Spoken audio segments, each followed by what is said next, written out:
रामू चाकू से उस मछली के 2 टुकड़े कर देता है। गांव का एक आदमी आईफोन 14 प्रो मैक्स लेकर घूम रहा है।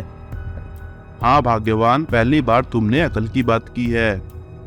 एक बार की बात है, एक गांव में एक गरीब मछुआरा रामू रहा करता था। वह बहुत ही गरीब था।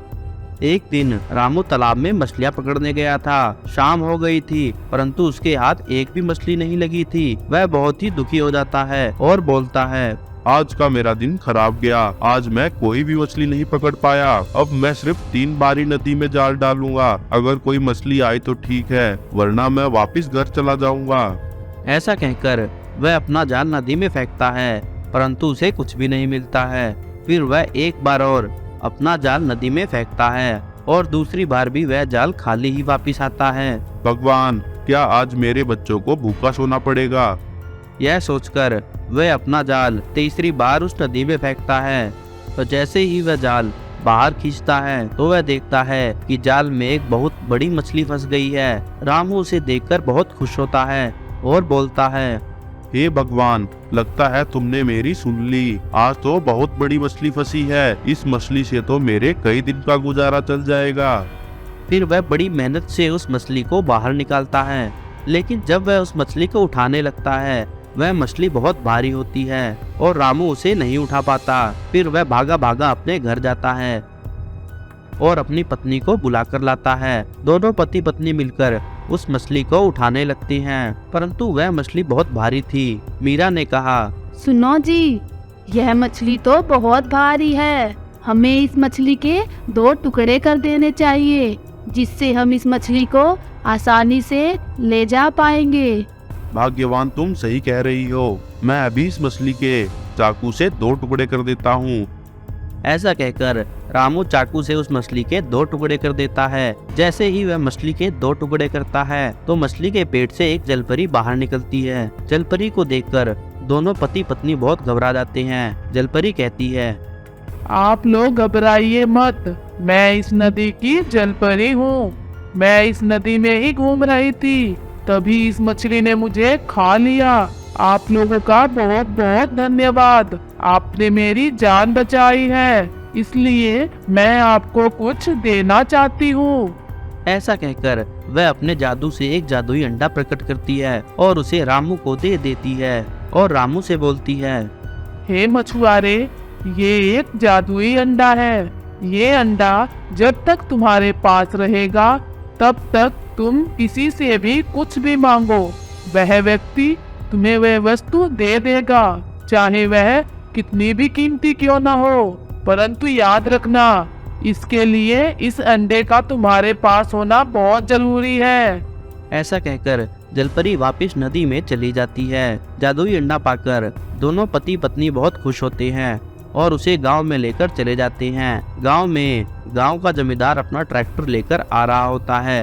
रामू की पत्नी उससे बोलती है, सुनो जी, क्यों ना हम इस अंडे की परीक्षा ले लें। आप जमींदार से उसका ट्रैक्टर मांग लीजिए, देखते हैं जमींदार क्या कहता है। ठीक है, मैं अभी देखता हूँ। ऐसा कहकर वह जमींदार को रोककर बोलता है, जमींदार, मुझे तुम्हारा ट्रैक्टर चाहिए। बताओ, तुम कितने में दोगे? अरे भाई रामू, तुम तो मेरे भाई जैसे हो, पैसे की क्या बात है। तुम यह फ्री में ले लो और चाहे वापस भी मत देना।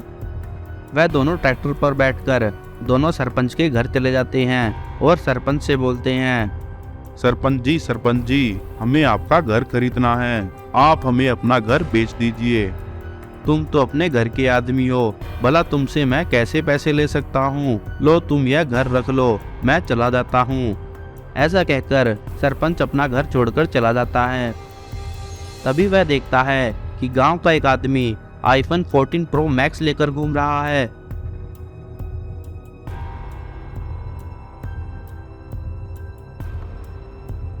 रामू उसके पास जाता है और उससे कहता है, भैया, क्या तुम मुझे अपना फोन दे दोगे?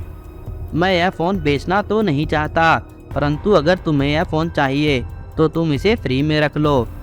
ऐसा कहकर वह रामू को अपना फोन देकर चला जाता है। रामू आईफोन 14 प्रो मैक्स देखकर बहुत खुश होता है। फिर रामू की पत्नी रामू से कहती है, सुनो जी, जिस जलपरी ने हमें ये जादुई अंडा दिया उसके पास तो बहुत सारी दौलत होगी और बहुत सारे जादुई अंडे भी होंगे। क्यों ना हम उस जलपरी के पास चलें और उससे उसकी सारी दौलत और सारे जादुई अंडे मांग लें। हाँ भाग्यवान, पहली बार तुमने अकल की बात की है। ऐसा कहकर वह दोनों जादुई जलपरी के पास जाते हैं और उसे कहते हैं, जलपरी, तुम हमें अपनी सारी दौलत दे दो और अपने सारे अंडे दे दो। मैं तुम्हें अपनी सारी दौलत और सारे जादुई अंडे दे दूंगी, परंतु यह दौलत सिर्फ उसको मिलेगी जिसके पास अंडा होगा। यह बात सुनकर रामू की पत्नी रामू से वह अंडा ले लेती है। रामू कहता है, अरे अरे, ये क्या कर रही हो? लाओ मुझे वो अंडा वापस दो। ऐसा कहकर वह दोनों अंडे के लिए लड़ने लगते हैं। उनकी लड़ाई में वह अंडा उनके हाथ से गिर जाता है और टूट जाता है। अंडा टूटते ही जलपरी वापस नदी में चली जाती है। रामू और उसकी पत्नी बहुत उदास होकर वापस गांव जाते हैं और सभी गांव वाले लाठी लेकर वहां खड़े होते हैं और उन्हें मार मार कर वहां से भगा देते हैं। नागराज, तुमने मेरे साथ ये ठीक नहीं किया, मुझे आजाद कर दो। तुम्हें अपने पापों की सजा मिली है, अब यहीं कैद रहो। उन दोनों की सारी शक्तियाँ उस मैस्टिक्स वाले शैतान के अंदर आ जाती हैं और वह अपने शरीर में वापस जाता है। एक बार एक मैस्टिक्स वाला शैतान अपनी जान बचाकर भाग रहा होता है क्योंकि नागराज उसके पीछे पड़ा था।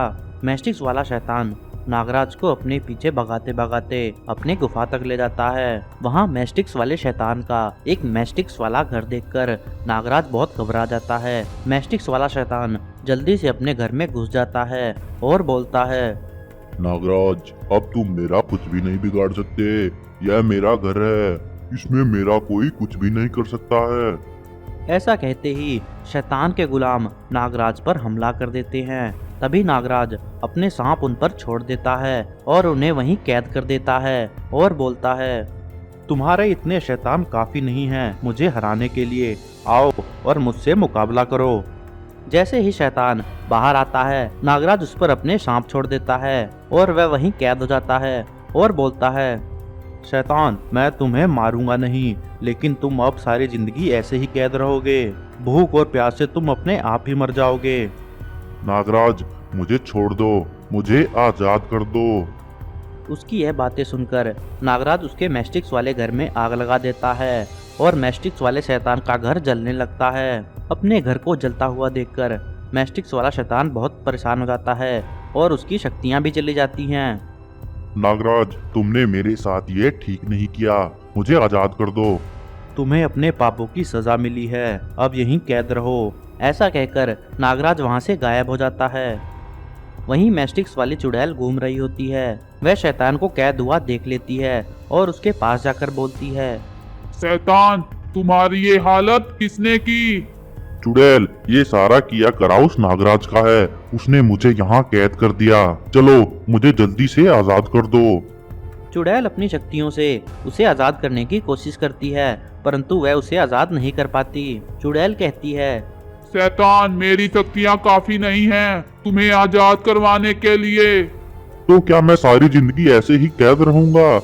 ऐसा कहकर वह शैतान की आत्मा को उसके अंदर से निकाल देती है और वहाँ एक शक्ति मिलने वाली मशीन प्रकट कर देती है और बोलती है, शैतान, तुम्हारे पास बस आज का समय है। तुम्हें आज जलपरी और नागिन को पकड़कर लाना होगा और इस मशीन में कैद करना होगा और इस तार की सहायता से उनकी शक्तियाँ तुम्हारे अंदर आ जाएंगी और फिर तुम खुद को आजाद कर पाओगे। उसकी बातें सुनकर वह मैस्टिक्स वाला शैतान नागिन को पकड़ने के लिए जाता है और उसे पकड़कर ले आता है और मशीन में बंद कर देता है। फिर वह जलपरी को पकड़ के लाता है और उसे भी वहीं कैद कर देता है। जैसे ही वह उस तार को पकड़ता है, उन दोनों की सारी शक्तियाँ उस मैस्टिक्स वाले शैतान के अंदर आ जाती हैं और वह अपने शरीर में वापस जाता है और आजाद होने की कोशिश करने लगता है, परंतु वह आजाद नहीं हो पाता। वह चुड़ैल से कहता है, चुड़ैल, तुमने तो कहा था कि मैं आजाद हो जाऊंगा, परंतु मैं तो आजाद ही नहीं हो पा रहा हूँ। अब मैं क्या करूँ? तुम जाओ और जलपरी की बेटी को लेकर आओ। शैतान जाता है और जलपरी की बेटी को ले आता है। और उसे मशीन में डाल देता है। जैसे ही वह उसकी शक्तियों को चुराने लगता है तभी उस मशीन में आग लग जाती है, क्योंकि वह मशीन जलपरी की बेटी की शक्ति को बर्दाश्त नहीं कर पाती, इसलिए उसमें आग लग जाती है और मैस्टिक्स वाला शैतान इतनी शक्ति के कारण जलने लगता है। तभी नागराज वहां आ जाता है और आग उगलकर उस मशीन और शैतान के घर को वहीं जला देता है। शैतान वहीं भस्म हो जाता है। शैतान के भस्म होते ही नागिन और जलपरी वापस जीवित हो जाती हैं। चुड़ैल यह सब देखकर बहुत घबरा जाती है और वहां से भाग जाती है।